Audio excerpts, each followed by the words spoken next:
Buenas tardes. Estamos en el Hangout del mes de agosto que trata sobre el tema de el velo, la tienda y la nube. Estos tres son unos símbolos nupciales que tienen el mismo significado.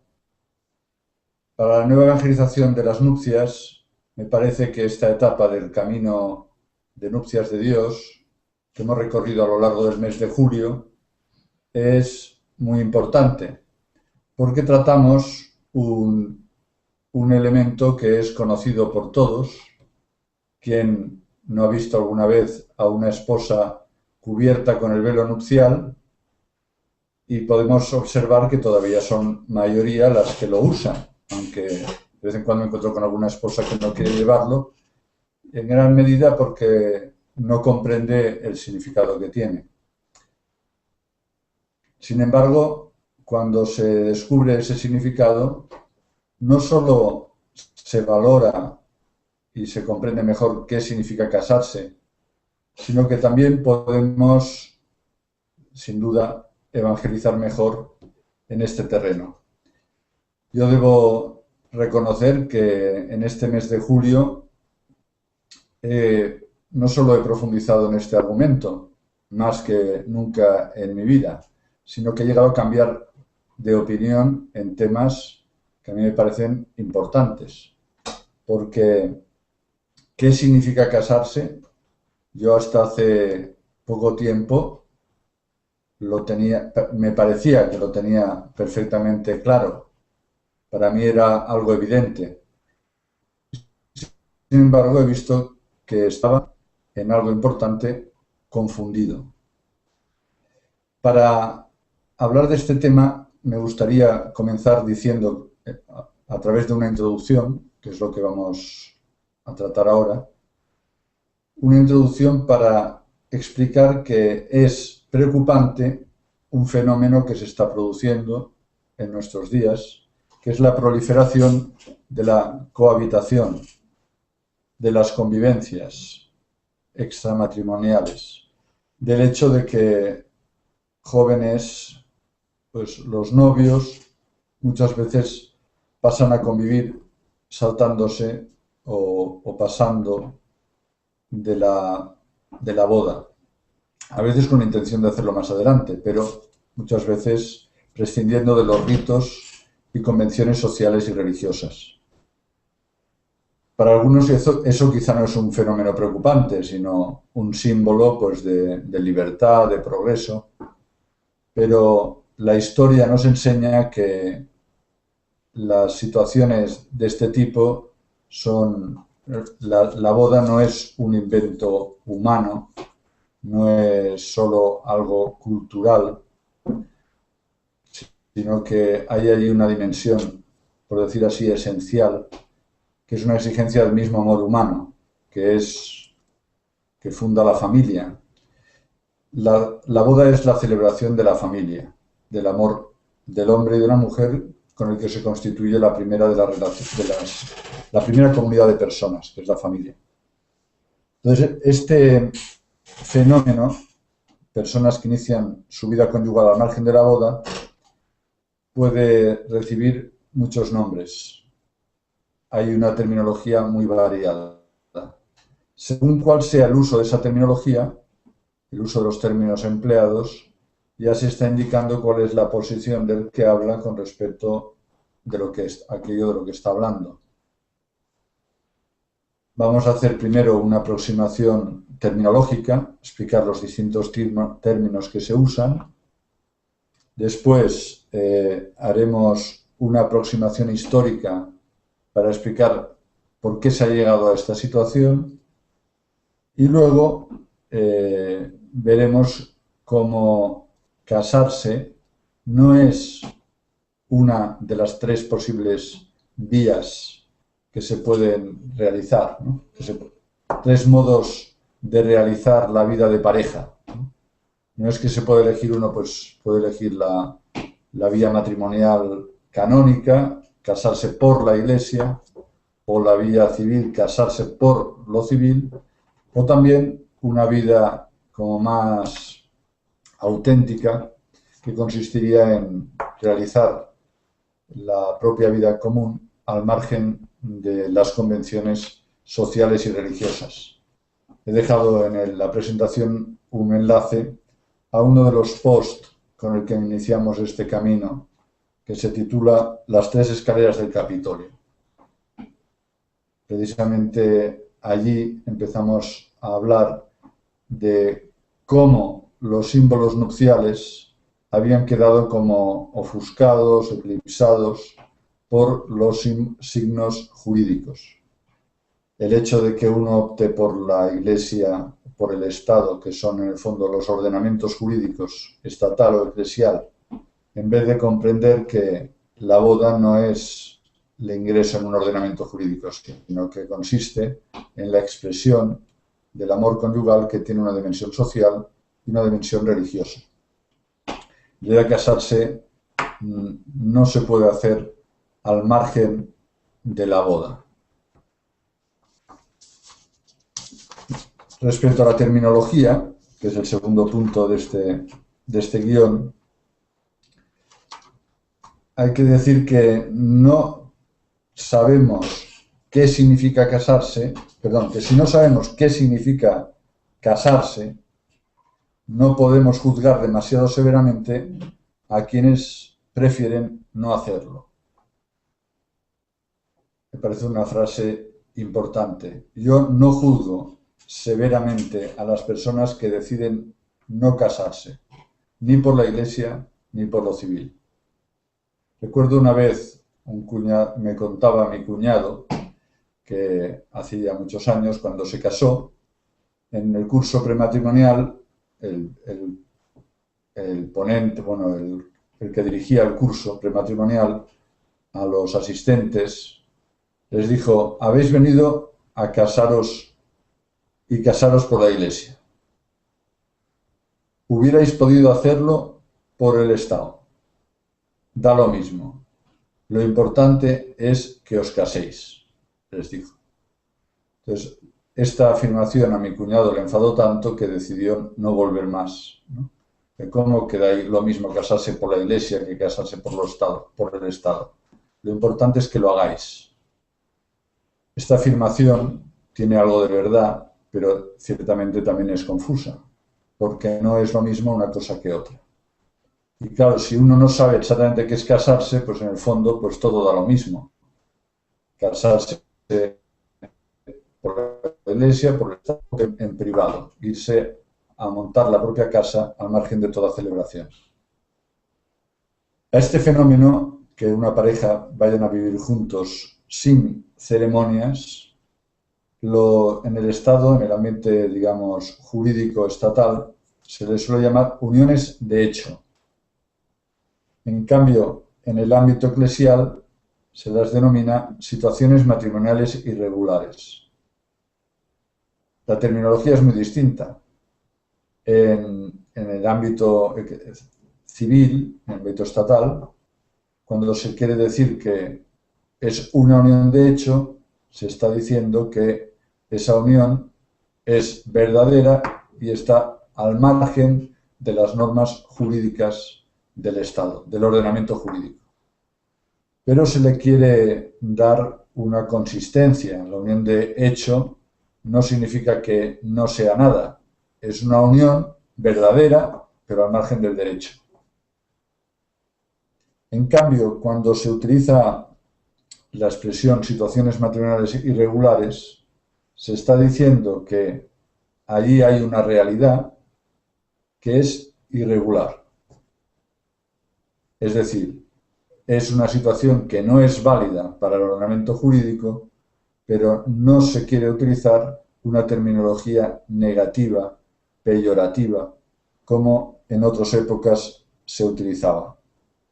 Antiguamente a las situaciones irregulares se las denominaba concubinatos, o también muchas veces se empleaba la expresión situaciones de pecado, porque quien vivía al margen de la legalidad canónica se entendía que estaba en una situación de pecado.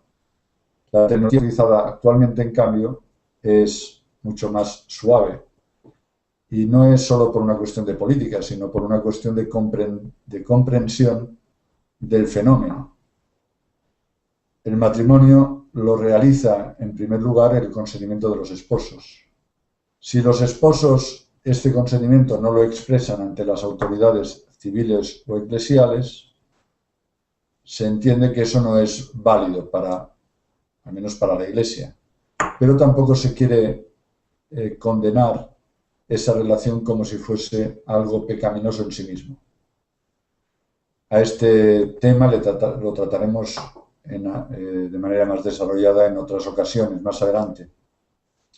Ahora solo quiero decir que cuando hablamos de casarse, lo queremos hacerlo desde un punto de vista positivo, no condenando a los que no se casan, no, por decir así, criticando la posición de los que prefieren no casarse, sino en positivo animando a que las personas, cuando comprenden lo que significa casarse, decidan hacerlo de una manera voluntaria y además gozosa, porque realmente es así. Aproximación histórica. Es algo muy curioso, una curiosidad histórica, la mayor parte de la gente desconoce, que el fenómeno que estamos estudiando de las uniones de hecho o situaciones matrimoniales irregulares, o sencillamente personas que viven al margen de la legalidad canónica o civil, que eso tenga una consistencia, que se considere una cosa posible y buena, incluso buena, pues esto es un invento, digamos, de los teólogos y canonistas del siglo XII. En la antigüedad, antes del siglo XII, o sea, en tiempos antiguos y luego durante todo el primer milenio, la dimensión religiosa era la más importante de las dimensiones del matrimonio y de la familia. Las dimensiones esenciales del matrimonio y de la familia son tres: la sacramental, la social y la interpersonal. Estas tres dimensiones son esenciales. En la antigüedad, la que se subrayaba de manera principal era la dimensión sacramental. Casarse era una ceremonia religiosa que incluía al mismo tiempo una fiesta de tipo social y se hacía alrededor del encuentro del hombre y de la mujer que se entregaban el uno al otro para fundar la familia. Aunque pudiera darse una cohabitación al margen de las ceremonias religiosas, esto en la antigüedad era un fenómeno totalmente residual. Podía suceder, pero era algo muy, muy inusual. Desde luego tenía muy poca legitimidad. La gente no solía utilizar esa vía. Y además, aquí hablo en el guión de el resumen que hace un gran canonista del siglo XII, Graciano, al que algunos consideran como el fundador del derecho canónico, que resumía la actitud de la Iglesia con respecto a estas situaciones de las que estamos hablando, la resumía de la siguiente manera. Decía: quienes no se casan, no utilizan las formalidades previstas, los ritos litúrgicos previstos para el matrimonio, no hacen en principio algo válido, pero se puede probar que sí existe el matrimonio. Es decir, en vez de utilizar una actitud radicalmente negativa, pensando que las uniones de hecho al margen de la ceremonia sean absolutamente inválidas, se decía, se tienen por inválidas, pero se podía demostrar su validez. Esta actitud, que es realista, me parece muy interesante para rescatar de cara a la a la tercera evangelización, que es la nueva evangelización que tenemos que realizar en el tercer milenio, porque era una actitud muy equilibrada. Desde entonces se ha perdido ese equilibrio. ¿Qué sucedió? En el siglo XII la sociedad experimentó unos cambios profundos en todos los terrenos. Y no es el menor el nacimiento de las universidades, el nacimiento de las escuelas teológicas, de las escuelas también del derecho canónico. Y los fenómenos sociales eran también analizados por los teólogos y por los canonistas. En aquella época el matrimonio se celebraba en una estructura bifásica. En primer lugar, había una fase que era los esponsales.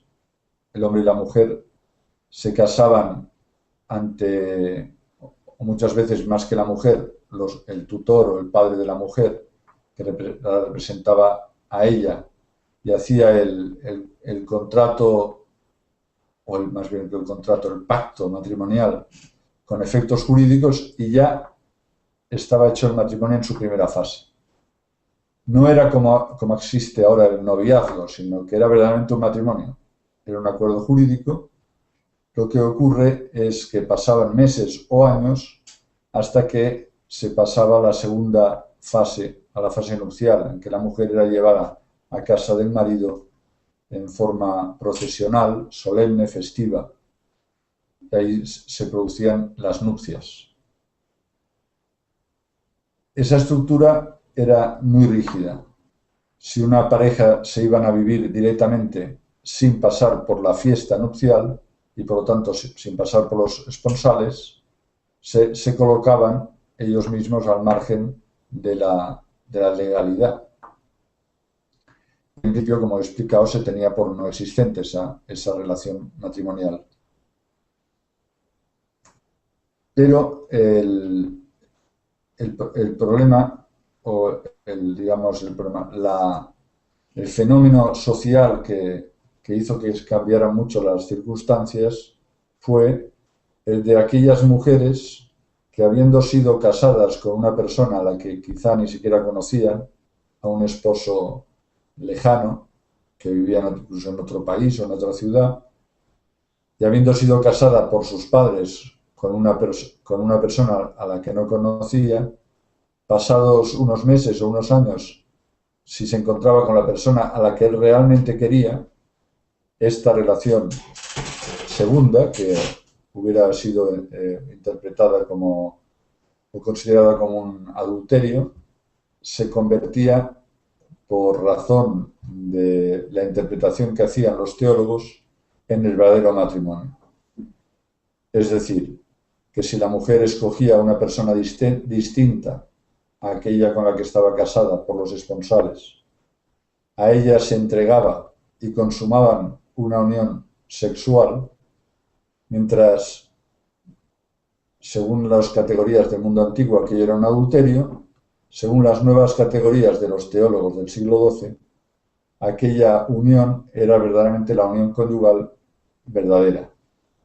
Mientras, es decir, que los esponsales no eran el verdadero matrimonio. Los esponsales eran una primera fase que podía romperse por la relación conyugal realizada posteriormente con otra persona. Esto era realmente revolucionario porque, claro, significaba que se reconocía el poder del hombre y de la mujer como único factor decisivo para crear el matrimonio. Ellos, se decía desde el punto de vista jurídico, son la única causa eficiente del vínculo conyugal. No es el poder de los padres, ni de la sociedad, ni de la Iglesia la que crea el matrimonio, sino el poder del consentimiento de los esposos. Los teólogos, además, añadieron que ellos, los esposos, son los ministros de este sacramento, los contrayentes.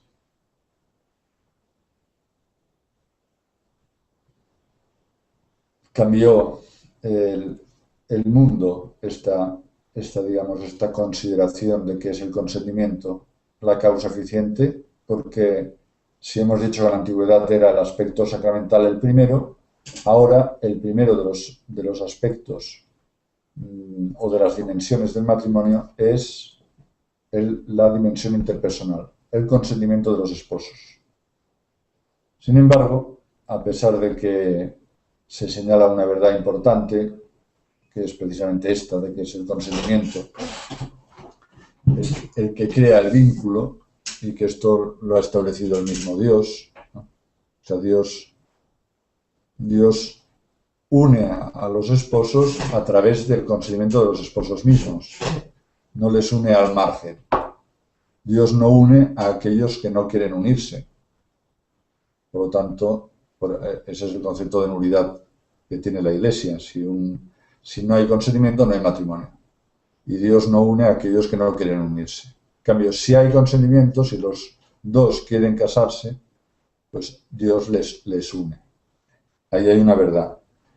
Pero al mismo tiempo, al establecer esta verdad al margen de la boda, es decir, al permitir que el consentimiento pudiera ser un acto privado realizado en el contexto de una unión conyugal, de un encuentro sexual, pues esa manera de concebir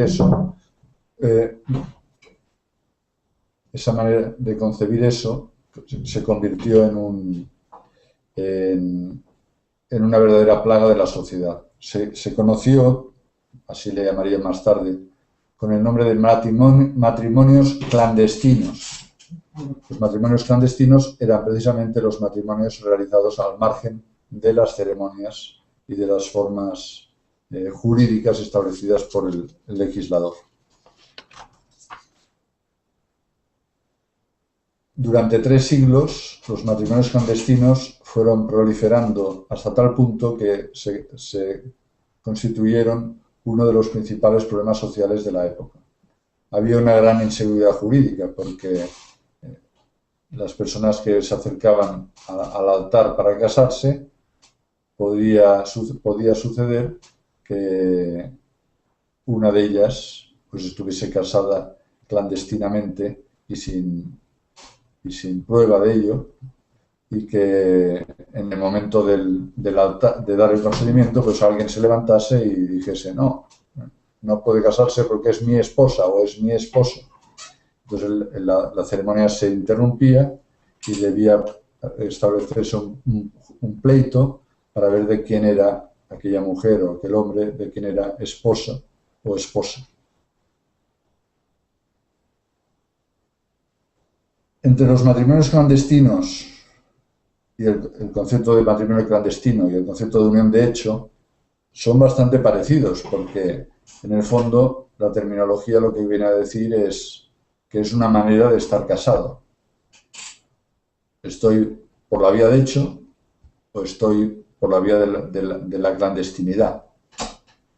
En el fondo son dos maneras de verlo, pero reconociendo que es una manera legítima de estar unido. Legítima en el sentido social, no en el sentido jurídico.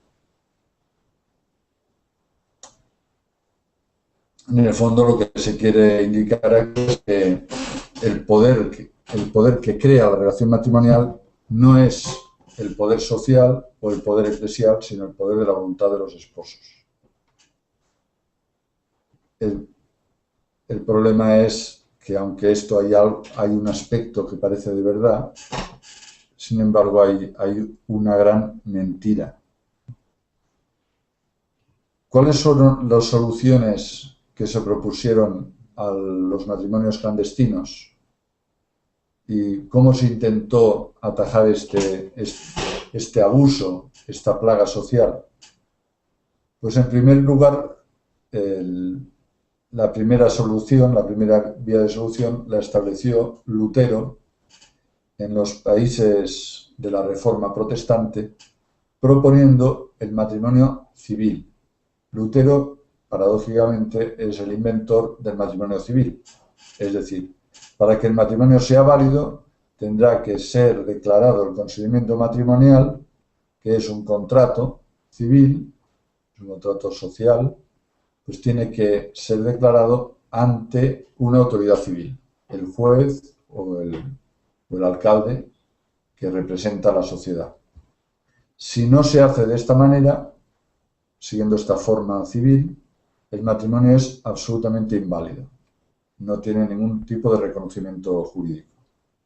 Esta solución, que fue la solución del matrimonio civil, fue también luego aplicada por la Iglesia en el Concilio de Trento y se le llamó forma canónica. Allí nació lo que podríamos decir el matrimonio canónico, es decir, aquel matrimonio en el que el consentimiento de los esposos es declarado ante la presencia de un testigo cualificado, que es el sacerdote, y dos testigos comunes. Si no lo hacen así, el matrimonio es inválido, es decir, se tiene como inexistente. ¿Fue una solución? Pues es de lo que queremos hablar precisamente en este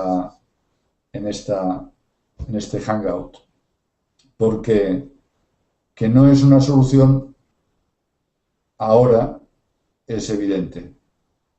¿Hasta qué punto lo fue cuando se hizo esta solución hace 5 siglos? Pues hace 4 siglos, pues es otro tema, pero que en la actualidad no es una solución resulta evidente. ¿Quién es el que casa? Esta me parece que es la pregunta fundamental. Porque la palabra casarse implica necesariamente dos acciones. Una, la de los esposos que se casan entre sí. Y otra, la del reconocimiento social o eclesial y por tanto la participación de una persona que es la que casa, que es la que reconoce ese consentimiento. En el siglo XII se puso el acento en la primera acción, la del consentimiento de los esposos. Los que se casan son los esposos. Así se establecía ese principio. Casarse, los que se casan son los esposos. En el siglo XVI, en cambio, se acentuó la segunda respuesta. Es decir, casar, el que casa es el sacerdote, en el caso de la Iglesia, o el juez o autoridad civil, en el caso del ordenamiento civil. ¿Cómo salimos de esta? ¿Quién es el que casa? ¿Son los esposos o es, como se suele decir vulgarmente, el cura? Pues durante muchos años yo he estado confundido y he repetido pues muchísimas veces que el que casa no es el cura, sino que se casan los esposos. He puesto el acento en el mismo sitio donde se ponía en el siglo XII. Los que se casan son los esposos. Ellos son los ministros del sacramento. El sacerdote no casa. Y esta opinión la he cambiado precisamente en el mes de julio, trabajando sobre este tema. He comprendido que la palabra casarse no puede justificar la idea de que sean los esposos los que se casan. Casarse exige la presencia de una persona que representa a Dios. Es Dios el que casa. Esta me parece que es la afirmación más importante. El que casa es Dios. Por lo tanto, si se entendiera que el sacerdote es el representante de la sociedad católica en un estado confesional, o el representante de la sociedad como autoridad eclesial, por lo tanto, hace las veces de un testigo cualificado, pues ciertamente, aunque lo diga la ley, lo más importante no es el sacerdote, sino el consentimiento de los esposos. Pero si se entiende que el sacerdote no es tanto el representante de la Iglesia, sino que es el representante de Dios, y que los esposos van a él precisamente para casarse, es decir, para que Dios les una, entonces yo comprendo que el que casa realmente es el cura en cuanto representante de Dios. Me parece muy importante considerar la tradición oriental, de la Iglesia oriental, que desde hace muchos siglos considera la intervención del sacerdote como necesaria para la validez del matrimonio. Voy a leer el punto 1623 del Catecismo de la Iglesia Católica. En la Iglesia latina se considera habitualmente que son los esposos quienes, como ministros de la gracia de Cristo, se confieren mutuamente el sacramento del matrimonio, expresando ante la Iglesia su consentimiento. En las liturgias orientales, el ministro de este sacramento, llamado coronación, es el sacerdote o el obispo, quien después de haber recibido el consentimiento mutuo de los esposos, corona sucesivamente al esposo y a la esposa en señal de la alianza matrimonial. Es decir, mientras en la Iglesia latina se acentúa el consentimiento de los esposos, que son los ministros, en la Iglesia oriental, en las liturgias orientales, se acentúa la intervención del obispo o sacerdote, que en cuanto representante de Dios es el que corona, es decir, significa la intervención de Dios que hace que aquella pareja, el hombre y aquella mujer, sean una sola carne. Es Dios el que les une. Esta tradición me parece muy importante. Y llegamos así, al final de esta exposición, al concepto de casarse. ¿Qué significa casarse? Pues la palabra casa, como hemos hablado en alguno de los posts de esa etapa, la palabra casa en varias lenguas antiguas, el latín, el hebreo y el griego, significa la cabaña, la tienda. Y casarse hacía referencia, por lo tanto, al hecho de ir bajo la tienda.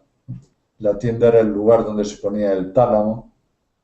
Entonces, la ceremonia de las nupcias tenía como centro la tienda y el tálamo, porque allí era donde se realizaba la unión conyugal del hombre y de la mujer. La tienda, ¿qué significaba? Significaba ciertamente la casa que ellos iban a construir, que ellos iban a edificar, que es la vida común, la vida como techo. Pero desde un punto de vista sacramental, al menos en el pueblo de Israel, la tienda era el elemento simbólico que significaba la unión de Dios con el pueblo elegido, a través de la alianza del Sinaí. La ceremonia de la Jupá es una ceremonia que todavía celebran los israelitas, que se realiza bajo una tienda, como un velo, más que un velo es un toldo que cubre a los esposos, y eso significa la unión de Dios con el pueblo, que está significada en la Jupá. La nube, el velo y la tienda son tres elementos simbólicos que significan lo mismo, significan cubrir, proyectar sombra. Ha utilizado este símbolo para significar la unión suya, en primer lugar, con el pueblo de Israel, pero a través de ese símbolo o de esa figura del Antiguo Testamento se quería significar la verdadera presencia de Dios en la Iglesia. El Verbo se hizo carne y puso su morada entre nosotros. Puso su morada es precisamente la tienda en la que Dios se manifestaba a lo largo del desierto, en el Éxodo, que estaba presente ahí, la nube que se ponía sobre la tienda, pues esa realidad doble de la tienda y la nube se significan en la boda cristiana a través del velo. el velo significa toda esa realidad. Entonces, ¿qué significa casarse?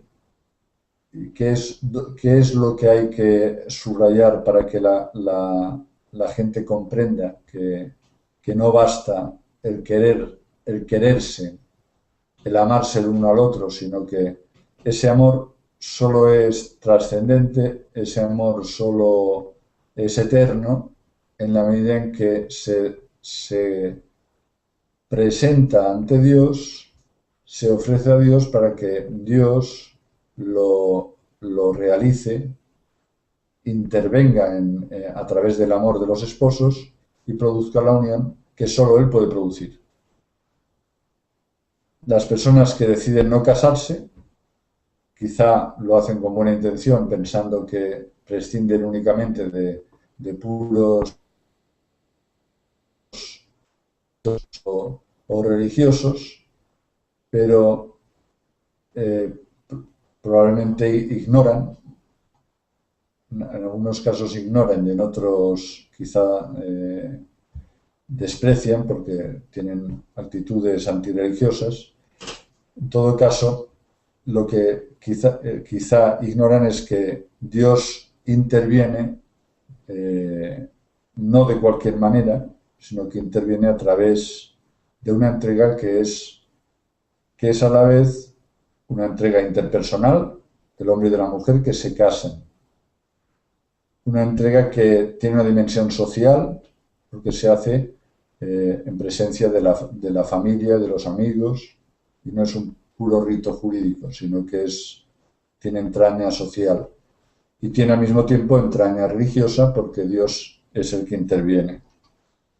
En la ceremonia cristiana, católica, el punto 1624 del Catecismo dice: las diversas liturgias son ricas en oraciones de bendición y de epíclesis, pidiendo a Dios su gracia y la bendición sobre la nueva pareja, especialmente sobre la esposa. En la epíclesis es una palabra griega que significa proyectar sombra y se expresa con las manos extendidas sobre la ofrenda, las ofrendas, en este caso la ofrenda de los esposos. En la epíclesis de este sacramento los esposos reciben el Espíritu Santo como comunión de amor de Cristo y de la Iglesia. El Espíritu Santo es el sello de la alianza de los esposos, la fuente siempre generosa de su amor, la fuerza con que se renovará su fidelidad. De esta manera, pues podemos animar a los esposos a que cuando se acercan al altar para expresar y declarar su consentimiento, sepan que el velo está significando precisamente la fuerza del Espíritu Santo, que es el que les une y les hace ser una sola carne. Muchas gracias.